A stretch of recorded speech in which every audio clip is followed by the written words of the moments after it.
Let's talk about transformed graphs today. The idea is if you know what a particular equation looks like, what the graph of the equation looks like, it's easier to understand what the graphs of related equations look like by thinking about a change to the original equation's graph than by starting from scratch.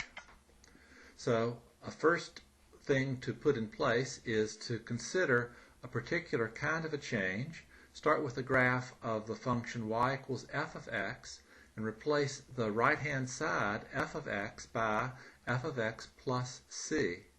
The effect of that plus c is to change the function value by c units. The function value is the y value, the y coordinate of the ordered pair on the graph. So changing the y coordinate changes the position of the point on the graph by changing the y coordinate. It shifts it if c is positive. It shifts it so that the y coordinate is higher by c units, so it's shifted vertically up, and it's shifted vertically down if c is less than 0. The effect of that is a subtraction, which would change the position of the point in the plane from higher to a lower position. How about if we change not the y coordinate but the x coordinate, so that instead of f of x, we're going to replace x by x plus or minus c. If it is a change in the x coordinate, the effect of that on the graph is to change the position of the graph on the x-axis, and that is, since the x coordinate is horizontal, that is a horizontal shift. Now, notice that what you might think about with the perception that positive in the y direction is up and negative in the y direction is down, the constant that gets put on here is changed so that it is left or right, but if it's minus c, that the negative there is what corresponds to the shift to the right in the positive direction. And if c is negative, it's a shift to the left. You might think a little while about what makes that so. The idea is that the c value is how x is adjusted. Maybe you could think of it this way, that x minus c has the value at c that x has, where x would be 0. So minus c has the effect of shifting the point to the right, and so the minus is incorporated into this recipe for the horizontal shift. Let's try one as an example.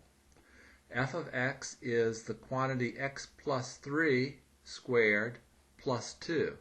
What we've got here is a plus 2, which is the first screen sample where this is a shift in the y coordinate, so plus 2, and x plus 3 is the same thing as x minus a minus 3, so that would be a shift of 3 units to the left. So let's do it in 2 stages. Start with a graph of a base function. What we're doing with all this shifting is applying the shifting to x squared. So here's the graph of y equals x squared. Let's first shift it by 3 units to the left. The red graph shifted 3 units to the left is the blue graph. The blue graph's vertex is 3 units to the left of where the red graph's vertex was. So from 0, 0, 3 units to the left puts it at minus 3, 0. And that's the function x plus 3 squared compared to the original function y equals x squared. Again, getting used to the correct direction to use for this horizontal shift, think of it this way. Y equals x squared has its vertex, has its low point at x equals 0. Here's a way of saying why that is. X squared is always bigger than or equal to 0. A positive x squared is positive. A negative x squared is positive. The very smallest that y equals x squared can ever be is at 0. Well, x plus 3 is still a quantity squared, so that quantity squared is always bigger than or equal to 0. The very smallest it can be is if what we're squaring is 0 to begin with. X plus 3 is 0 to begin with when the x value is minus 3. So the low point on the red graph is at x equals 0. The low point on the blue graph is at x equals minus 3. We've shifted 3 units to the left when we're considering x plus 3. That's the same as x minus 3 for that horizontal shift. So that was the first step of the original function. Let's look at the second step in it. It was not x plus 3 squared by itself. It was x plus 3 squared plus 2. So here's the extra 2 units in the function outside here. This is plus 2, so the constant is added to the function value. The y value is shifted by 2 units, and that moves the graph up 2 units. So we've taken into account 2 different shifts from the original y equals x squared by going 3 units to the left and 2 units up to account for the 2 numbers inside the transformed equation, 3 and 2. How about not doing it by addition but by multiplication? When the right side of a function y equals f of x is multiplied by a positive number, then what happens is that we're changing the y coordinate again by a factor of k, and that factor of k is going to stretch the y-axis points if the value k is bigger than 1, stretching it for bigger than 1, and we're going to shrink it in, compress it, if it is between 0 and 1. So that we can keep track of, again, a shifted graph by changing the scale of the y-axis to account for this k on the outside. How about if the k is on the inside? This is a situation where we're multiplying the x value by k. That means we're going to change the x value before we calculate the function value.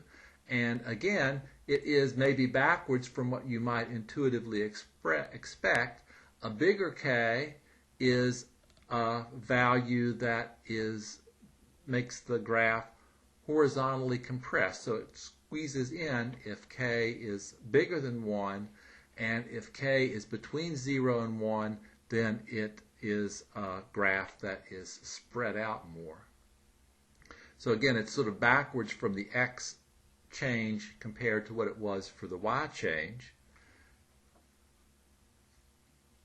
A way of understanding why that is to consider the x change as this k is like telling you how fast things happen. A bigger value of k means things happen quicker. If things happen quicker, they're over sooner. So the compression is that things are taken care of quicker, over sooner, and if k is between 0 and 1, it stretches things out. It makes it take longer to complete, and that has the effect of stretching the x-axis for those. Here's an example with these 2 kinds of transformations built in. How about a function that has a 3 outside and 1/2 inside a radical? So a basic shape would be y equals the square root of x, and we'll adjust the graph of y equals the square root of x to account for this constant and this constant. So let's start with y equals the square root of x. Keep track, yeah, this is a point that would be on there when x is 4, the square root of 4 is 2. So this is plain old y equals the square root of x. Now let's go to 1/2 x under the radical. So the square root of 1/2 times x. The effect of that is to replace x by 1/2 times x.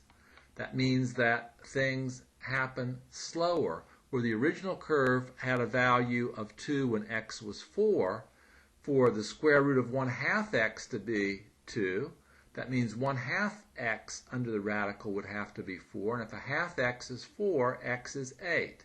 So we've stretched it over from 4 to 8 to get the corresponding point on the graph of y equals the square root of 1/2 x from the square root of x.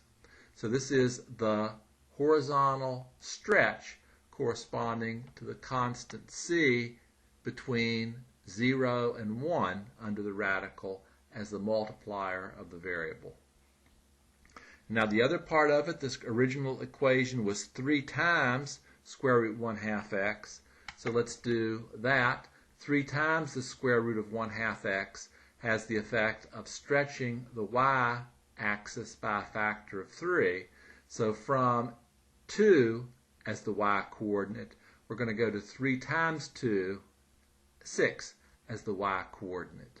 So an anchor point on the base curve, y equals the square root of x, got shifted over to account for the coefficient of x under the radical and up to account for the multiplier outside. And again, we've got 2 transformations built in to what the graph of the equation is. Okay, we've taken care of multiplying by positive values either between 0 and 1 or bigger than 1. How about if we multiply by negative values? If you're multiplying by -1, the effect is to change f of x, replace it by minus f of x. The y-coordinate, which is the function value, f of x, is made negative.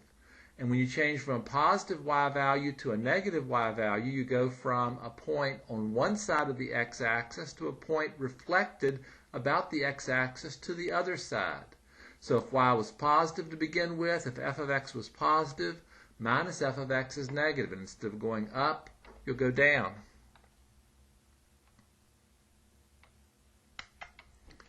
When you multiply inside, instead of f of x, the argument is the value that's plugged into the function. Instead of x, it's minus x. Multiplied by -1, the effect is to replace x by minus x. So that instead of, if x were positive to begin with, instead of going out to the right, the positive x direction, minus x would go the same distance to the left. So replacing a point moving to the right with a corresponding point moving to the left has the effect of reflecting the graph about the vertical axis, the y-axis. So here is an example with 2 different transformations built in. F of x is minus the square root of minus x. So if you start with the square root of x, 2 transformations to take into account. Let's replace x by minus x first. X replaced by minus x has the effect of going not to the right, but to the left. So the blue curve is the reflection of the red curve. The graph of y equals minus the square root of minus x is related to the graph of y equals the square root of x by being reflected about this vertical axis, the y-axis.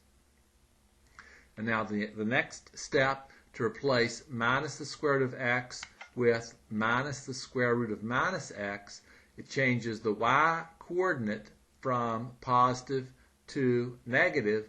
It changes the position of the graph from being in quadrant 2, positive y values, to quadrant 3, negative y values.